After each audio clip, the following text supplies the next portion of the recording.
ऐ नादान लड़की, तुम्हें इतना समझाता हूँ।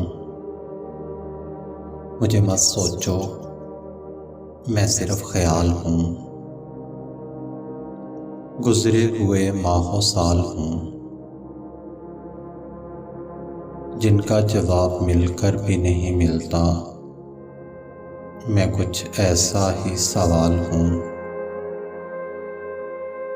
तुम्हें आंसुओं के सिवा कुछ नहीं मिलेगा। मेरी जुस्तजू लाहासिल है, मुझसे गुफ्तगू बेकार है।